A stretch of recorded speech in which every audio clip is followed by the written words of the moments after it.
வருஷம் 365 நாளும் கிடைக்கிற ஒரே பழம் இந்த எலுமிச்சம்பழம் தாங்க. சீசன் எப்போதுமே இதுக்கு உண்டு. இப்போ தான் விட்டுருக்கு எலுமிச்சம்பழக்காய். கொஞ்சம் கிட்ட காட்டான் செல்வம். இதை பாருங்க, காய் விட்டுருக்கு. இப்போ கிட்ட வந்து காமி, அதை ஜூம் பண்ணு.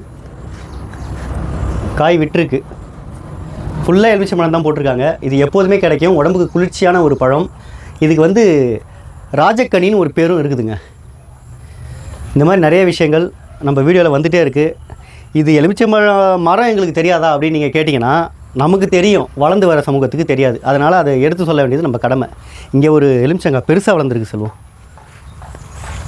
இந்த பார், முள் இருக்குங்க எலுமிச்சம்பழம். அது கையெல்லாம் வேறு குத்துது. நல்லா பெருசாக வளர்ந்துருக்கு.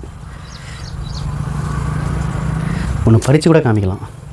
பாருங்கள், ஃப்ரெஷ்ஷான ஒன்று பெருகிற தோட்டக்காரர் வந்து உதவி போகிறார். தோட்டக்காரர் கேட்டால் சொல்ல போகிறாரு, விவசாயத்தை பற்றி தானே போடுறோம். அவரு என்ன சொல்ல போகிறாரு? அவருக்கு பாதி பங்கு கொடுத்துட வேண்டியது. பங்குன்னு இல்லை, அவருடைய பங்கை எடுத்து எப்படி அவருக்கு கொடுக்க முடியாது? வாழ்க்கை தமிழ், வளர்க விவசாயம். அடுத்த ஒரு வீடியோவில் பார்க்கலாம். நன்றி.